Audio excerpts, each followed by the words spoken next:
Afternoon, and thank you all for being here. For the financial year 24, our revenue growth was at 1.4% in constant currency terms. Our operating margin for the full year was 20.7%. For large deals, we had an excellent year and the fourth quarter. For the full year, it was at $17.7 billion in large deals, comprising of 90 deals. For Q4, we had $4.5 billion in large deals. This is the highest ever large deal value in a financial year for us. For Q4, our year-on-year revenue growth was flat in constant currency and declined by 2.2% quarter-on-quarter. Our operating margin for Q4 was at 20.1%. We are seeing excellent traction with our clients for generative AI work. We're working on projects across software engineering, process optimization, customer support, advisory services, and sales and marketing. We are working with market-leading open access and closed large language models. As an example, in software development, we've generated over 3 million lines of code using one of the generative AI large language models in the public domain. In several situations, we've trained the large language models with client-specific data within our projects. We've put generative AI in our services and developed playbooks for each of our offerings. We are committed to ethical and responsible use of artificial intelligence. We became the first IT services company globally to achieve the ISO 42001-2023 certification, testifying to our commitment to excellence in AI management. All of this work in AI is part of our Topaz offering and capability. We are delighted to announce the strategic acquisition of a company in the engineering services space today. We continue to focus on our margin program. We saw good impact during this financial year that we've seen in our results. As we look at the start of financial year 25, we see the discretionary spending and digital transformation work at the same level. We see the focus on cost efficiency and consolidation continuing. Our large deal wins in financial year 24 will help us in financial year 25. With that, our revenue growth guidance for the financial year 25 is growth of 1% to 3% in constant currency terms. Our operating margin guidance for the financial year 25 is 20% to 22%. With that, let's open it up for questions. Thank you, Salil. Joining Salil is Mr. Jayesh Sanghrajka, Chief Financial Officer, Infosys. With that, we have the first question from Ritu Singh from CNBC TV18. Ritu. Hi, Salil. Hi, Jayesh. First, just on your revenue guidance, on the lower end, you've actually lowered, the guidance compared to the previous year, now at 1% to 3%. Give us a sense of what you've built into it when you say deal wins have been the highest ever in FY24, what you expect, what your conversation with clients has been, what the pipeline is looking like. And earlier you'd highlighted verticals like high tech, BFSI, etc., showing some weakness. Are you seeing some improvement there? Also for I think now the fifth quarter in a row, the headcount has been coming down. Any outlook you could give us there as well? And, under your project Maximus, you've been working on expansion of your margins, yet we're seeing in terms of guidance a similar range as the previous year. Tell us if there's, if this is a conservative estimate, both in the revenue and guidance, please. So I'll start with the revenue. Jayesh will comment on a couple of the other points. On the revenue, what we are seeing is the environment in terms of discretionary and digital work is similar to what we've ended in this year. We also had good traction in large deals, some of which will flow through in the next year, given the duration of those deals. Keeping that in mind, our growth guidance for next year is as a band higher than where we finished for this year. While the difference is small, it's still higher from where we finished this year. As we go into the industries, we see, for example, financial services to see a better outlook in the next year compared to the past year. We see, for example, manufacturing, which will have, while it'll still grow next year, will have a slightly lower or slower growth than this year. So there are some puts and takes in terms of different industries, and given the outlook with the discretionary spend and digital work remaining same and more focus on cost efficiency and consolidation, we've created that revenue growth guidance.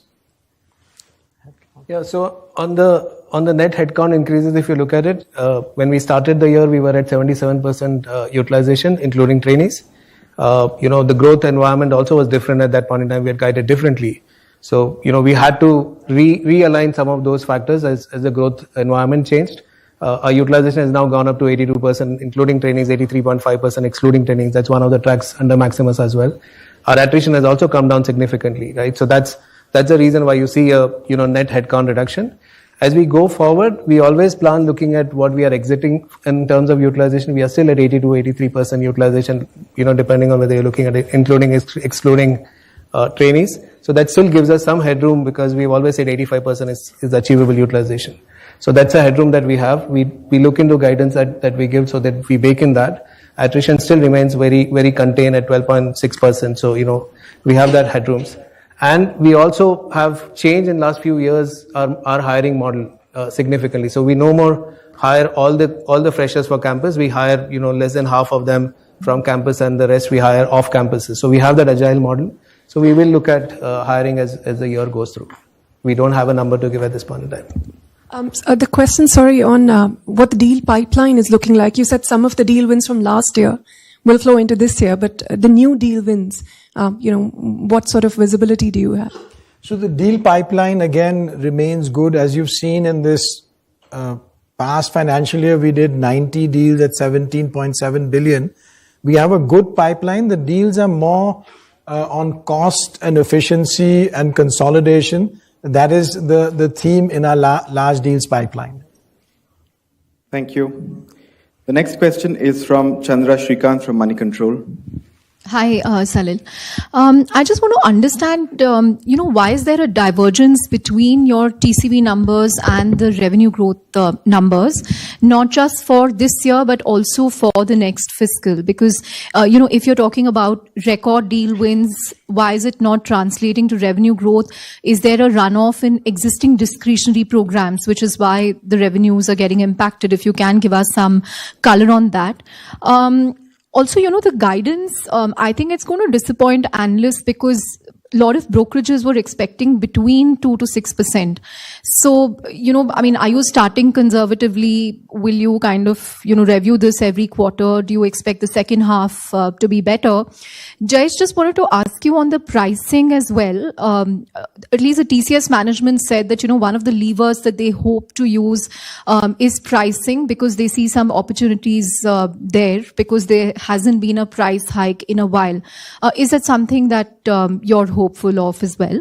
And this is also the first time your headcount has declined on a full year basis in at least 20 years.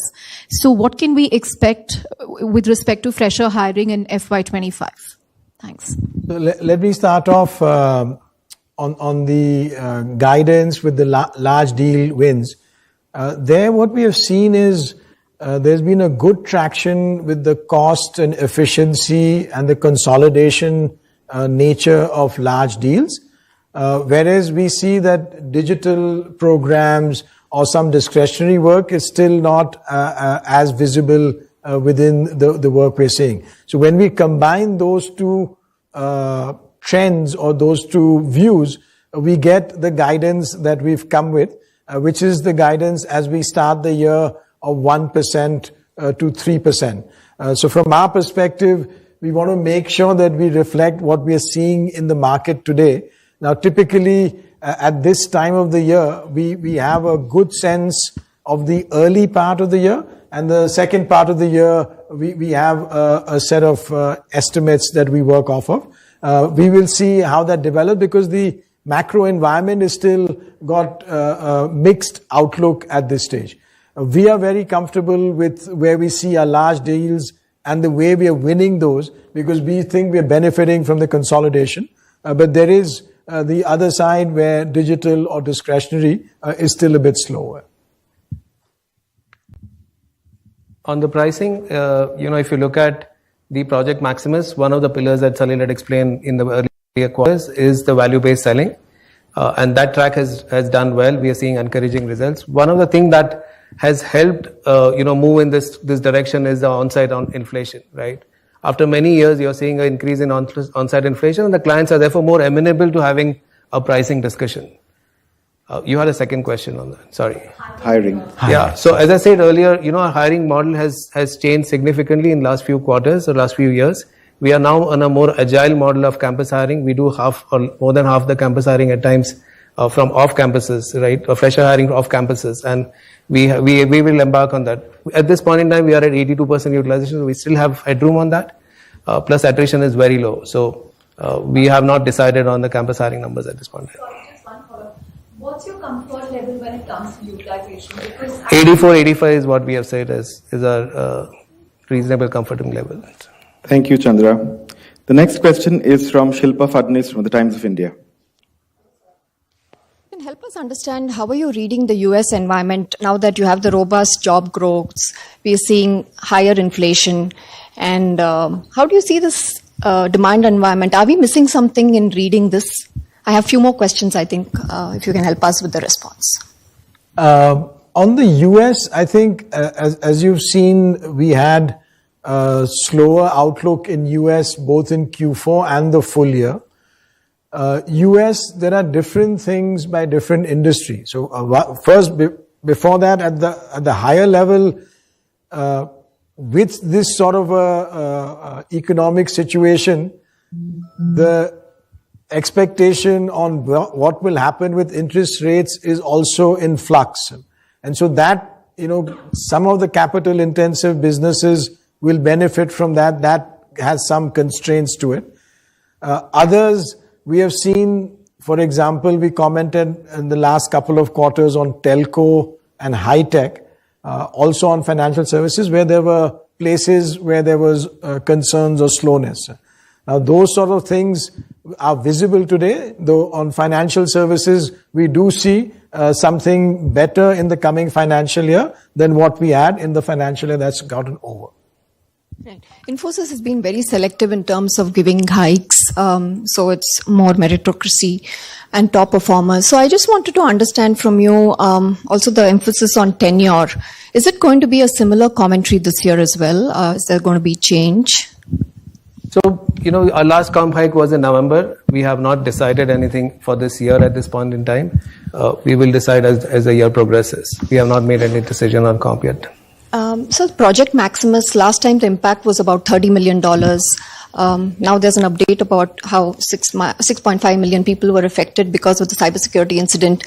Is there an update on the number in terms of how much has been the outgo? And secondly, is there a management action in terms of from Infosys on the Maximus leadership side because of the cybersecurity incident?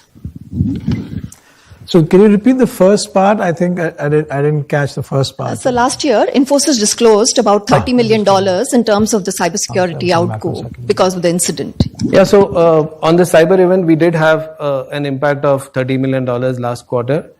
We have a very small impact this quarter. It's in the range of $7-8 million. That's on the cost of all the expenses around the e-discovery, etc. Thanks, Shilpa. We'll come back if there's more time. The next question is from Ayushman Barua from the Business Standard. Hi, Salil. How are you?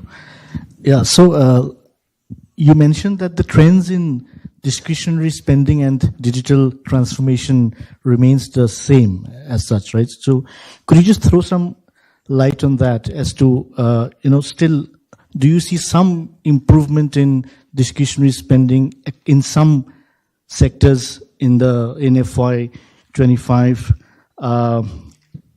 and is digital transformation spending, do you still consider that to be a discretionary spending? That is first. Secondly, your competitors like Accenture, TCS, etc., have sort of quantified their Gen AI revenues Is there any reason why Infosys is unable to quantify that? Thank you. So on the first one, I think the discretionary work or the digital transformation work, as you mentioned, we said the outlook remains similar from where we are ending the year. So we don't see the change. Now, having said that, some of the color by industry, we see financial services overall, so it's not just digital or discretionary like that, is looking better in the coming year than in the year that's finished. Manufacturing is looking a little bit slower while it's still growing in this new year compared to in the previous year. We had a very strong growth in manufacturing. So there is some differences within industry, but the overall statement still remains on the digital and discretionary. On the Gen AI, we have an absolute leadership position in Gen AI. The type of work we are doing, for example, the 3 million lines of code we've generated through large language model in Gen AI is absolutely industry leading. The projects we are doing, the work that we are doing with our partners. So if you look at some of the large tech partners, we are working closely with them to make sure that their platform works in different environments well, whether it's hardware tech platform or large language model platform. So those are the elements that we feel extremely good about. We put all of our service lines into the change of generative AI, and we built playbooks and how that can work. If you look at the way we've looked at the use cases, for example, whether it's in software engineering, on process optimization, on customer support, on advisory services, on sales and marketing. These are detailed use cases which we are working with clients on, where we're creating already some quite good impact. So my sense is this is a place where we've internally taken a view with Topaz of AI first, and with our clients we have that same sort of a connect and commitment. So we feel good about where we are on generative AI. Thank you. The next question is from Reuters News, Sai Ishwar. Hi, gentlemen. I just wanted, is there any, do you expect any incremental from the Maximus event? You've said like you've already shelled out around 36 to 38 million. So, and also we are also hearing, disclosures from the client side from Fidelity, Bank of America, and also has that, restricted your relationship with any of these clients? That is first question. And second question to Jayesh. So you had spoken about the pricing, right? As you said, the on-site is giving you more room to, have these pricing discussions. Is there any headroom you see, like probably 2 to 5% is the headroom you're working at with the price hikes? Thank you. I'll start with the second part of the first question. I think specifically on Maximus, we made or shared a disclosure some time back, and today in our statements we've had a comprehensive statement which goes into the points that you're referring to. That's the statement that we should refer to with respect to Maximus. On the the second question was? The pricing, sorry. On the pricing side, as I said, we have seen early and encouraging results on the pricing on the value-based pillar of the Maximus. We have not really quantified as to how much we expect in FY25 or beyond. Our endeavor of Project Maximus is in the medium term, we expect to, expand margins. So we are gunning for that, irrespective of whichever pillar it comes from. Thank you. The next question is from Samir Bakshi from the Economic Times. Hello, sir. This cybersecurity incident, this has come at a time when you are expecting more number of AI and Gen AI projects, right? So is it concerning you, or is our clients concerned because of this event? Second is, I want to know what is the tailwind you are getting in Europe, where we are seeing historical high of a decade. The second question is about Europe. the growth in Europe? Yeah. Yeah. So I'll start with that. I'll come to the other one. So as you've seen again in Q4 as well for the full year, we had a good growth in our Europe business. We continue to see Europe to be a good market for us as we go ahead. There is, of course, changes in the economic environment. So we will see how that will affect what the business will look like. But as a geography, we feel good about parts, different countries in Europe at different levels. We have a very good traction, for example, in the Nordic countries. In the past, we've done an acquisition there. Subsequently, we've had also large client relationships building out there, and that is going quite well for us. You had another question. First one. The first. The impact on Gen AI projects. So there on generative AI, it is something that is being built on cloud, on data, and of course on cybersecurity. But the work we are doing there with generative AI is really market leading, and we are taking all of the learnings into it, especially on the data layer, because data has become the critical enabler for making generative AI successful in an enterprise AI deployment. And so there, for example, making sure that the access to the data, making sure that the way it is put together and organized, making sure that it is used in the right way becomes more and more important. Thank you. The next question is from Jas Bardia from the Mint.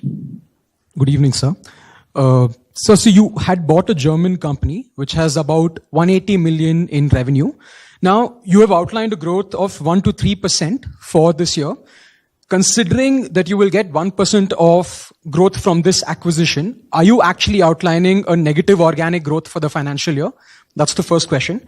Second one is, are you looking at bagging large vendor consolidation deals from two of your IT services peer, one of which is based in Europe, considering that they are witnessing leadership churn at this moment? And the last question I have is, in a meeting with Nomura analysts on, I think, Feb 12th or 13th, you had told them that the leadership bench is deep entrenched, that 50% of your 90 SVPs and above have been with the company for more than 2 decades. Now, what are some of the measures that Infosys is taking to retain this talent? Okay, I'll just go one by one. On the first one, we are very excited with this acquisition. It's a fantastic company in engineering services space. It's a space where we are doing well. We think there's enough opportunity with the strategic platform to build out even more in the automotive area. This acquisition is not included in our guidance. So of course we'll wait because the acquisition is announced today, then it takes some time to close. As and when that happens, then it will be. So today's guidance does not include anything of the acquisition. I'll go to the last one, the one with the leadership. So leadership is, we are really quite fortunate with the leadership team that we have in Infosys. We have, over the last several years, had many people within the company move up to higher and larger roles, and they have demonstrated what they can do and how they can deliver. So we feel extremely positive with that bench, and that we have a huge bench of leaders even at different levels. Because one of the things that we have done, and this is going back several years, is focus on the leadership development within each different area of the company, whether it's on the sales side or the delivery side or the functions that work with those. And that is helping us. It's not like something that happened in the last 6 or 12 months suddenly. This is something where people have been there in the company for years and years, and that has helped us. And what it does is quite unique, because that's the real difference of what we do with this one Infosys approach. When you have a team, let's say the leadership team of the company who've known each other for 10, 15, 20 years in a professional capacity, they have a much better way of working together. And that is one of the reasons why we also win so many of these large deals, because we know these complex deals, how people can work across geographies. So it's a huge, huge advantage that Infosys has, which maybe very few companies may have. Thank you. The next question is from Haripriya Suryaban from the Hindu Business Line. Hi guys. Salil, just wanted to understand if you could give more details on this interest in the ER&D space, consecutive acquisitions that we have seen to develop this space. Generally, you guys go for building capabilities organically. So why this inorganic approach? And do you think with these acquisitions, you'll be able to go for different kinds of deals? Are you trying to build this expertise to, given this is the kind of a green spot right now in the market, is this the kind of approach? And given Europe is doing well, is this an active effort to reduce dependence on the American markets? And Jayesh, given the margin for, I think, the last complete financial year, you have the margin has been in the lower end of the guidance band that you have provided. Do you think in the next financial year there'd be possibility to reach the upper end? Thank you. So on engineering services, you're absolutely right. We think it's a very good space and a strategic space. As it happens, we have a very large business in engineering services already. So in that sense, it's not like this will be the main thing that starts engineering services for Infosys. However, it is a strategic acquisition in a space we want to go further and deeper into. They have incredible client relationships and actual work that they're doing. We believe that combined with our depth in engineering services, their depth in automotive part of that engineering services, and then our broad client relationships across, whether it's in manufacturing, medical devices, telco, all applications where we can put engineering services. This will be a huge multiplier for us. So, and it's a large-ish acquisition for us relative to what we've done. So we feel very good and quite excited about the acquisition. On the margin, whenever we have given a margin guidance, we have always looked at various factors, right? What's the margin that we are exiting at? We are exiting at 20%, for the full year we are at 20.7%. We also look at the compensation increases. We did a last comp increase in November, so there's a full year effect which will come in the next year, plus additional comp that we will do. And then the tailwinds in terms of, the optimization, etc., or the project Maximus that brings in pricing, the efficient pyramid, nearshoring, utilization is still there's a headroom as we discussed earlier in terms of utilization. So we bake in all of those factors and come to a guidance. At this point in time, we have given a guidance of 20 to 22. We are not guiding which part of the 20 or 22 we will be at. Are you actively trying to reduce dependency on the American markets? There, I think, so that question, first, Europe is doing well, as you pointed out, for us in the quarter and in the full year. We also, in another question, we discussed how we're doing well in some specific parts of Europe also. For us, the US market is a critical strategic market, and it will continue to be a very important market for us. So this is not a reason, the reason is not to do the diversification away from something. It is more to build on something that is working well and continue with the US, which is also in a good, a good size and place for us. Thanks, Haripriya. The next question is from Uma Kannan from the New Indian Express. Yeah, good evening, gentlemen. What kind of trends that you're seeing in client budgets? Are they growing, first thing? And second, you were talking about large deals. So can you give some color on how your small deals are doing? Like how it will be in FY25? So on the client budgets, what we are seeing is, for example, like the digital work or the discretionary work, the trends seem to be similar. So this is nothing seems to have changed, between March and April or as you look out into this financial year. On some of the industries, we see some changes. For example, financial services, we are seeing slightly better buying situation in the current financial year compared to the past one. Whereas in manufacturing, well, it'll still be growing. We see a slightly slower growth in the next financial year. So the trends in that sense are different by different industry groupings. And what about your small deals? Like Small deals, so first we don't comment on the specific numbers and values of small deals. Having said that, we have a robust small deal business as well, because this is not all of our revenue. We just comment on it externally because it's something that gives a good indicator of how we are doing with respect to clients on large decisions. Thanks, Uma. The next question is from Rukmini Rao from Fortune India. Thank you.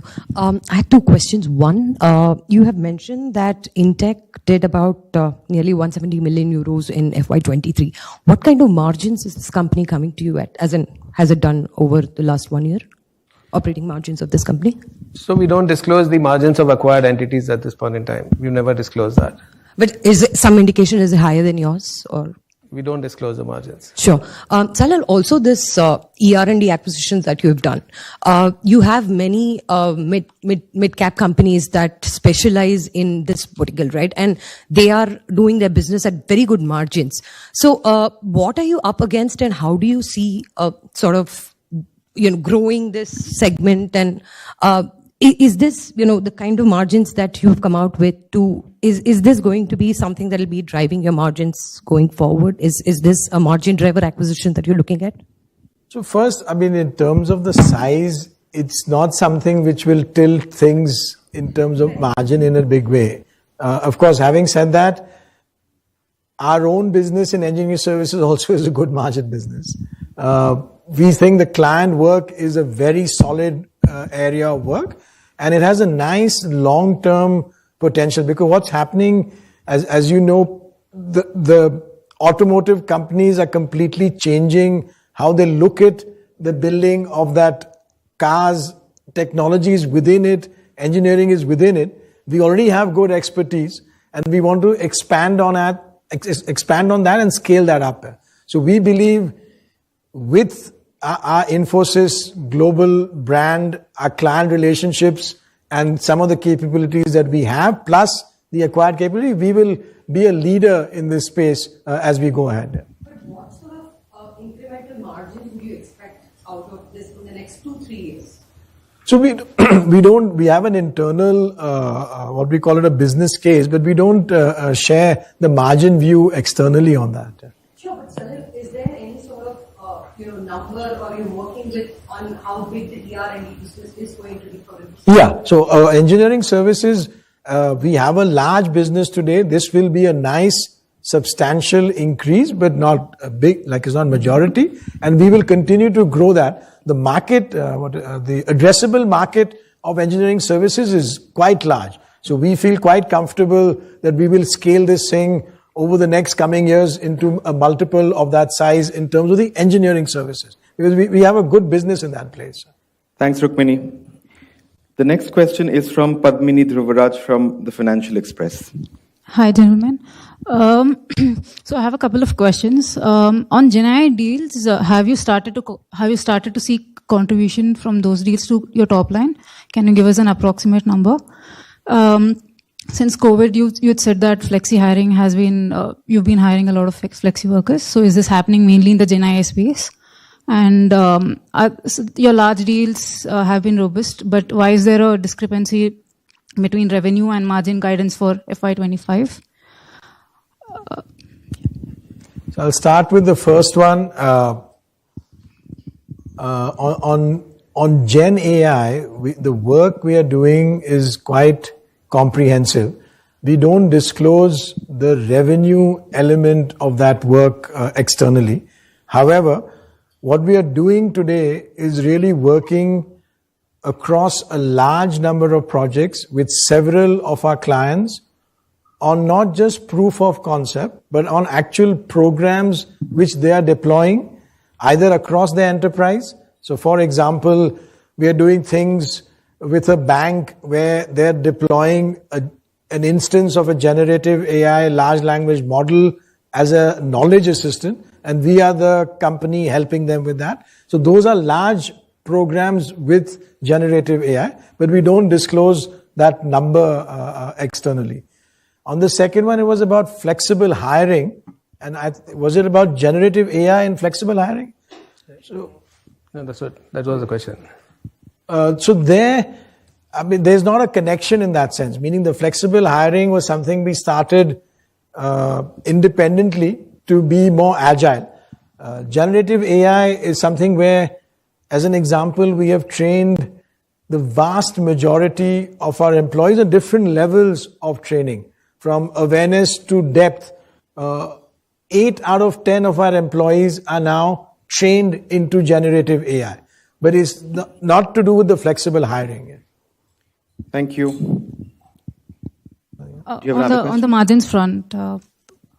Yes. Oh, yeah, margins. So as I said earlier, whenever we have given margin guidance, we have baked into multiple factors. What is the margin exit trajectory that we have had? We are exiting the year with 20.7 for the full year, 20.1% for the quarter. And then we bake in, what are the compensation headwinds that we are going to get. We have a headwind in terms of, we did a large compensation increase in November. So the full year impact is going to come now, as well as the additional comp. So those are the headwinds. In terms of tailwinds, the growth that comes in, in terms of all the effort that we have put in Maximus across various pillars, pricing, efficient pyramid, how do we get better utilization, lower subcontractors, deploying more automation and Gen AI on our projects. So all of those are baked in the margin guidance at this point in time. Thank you. With that, we come to the end of this Q&A session. We thank our friends from media for being part of this press conference. Thank you, Salil. Thank you, Jayesh. When we're walking out. Before we conclude, please note that the archived webcast of this press conference will be available on the Infosys website and on our YouTube channel later today. We request our friends from media to join us for high tea outside.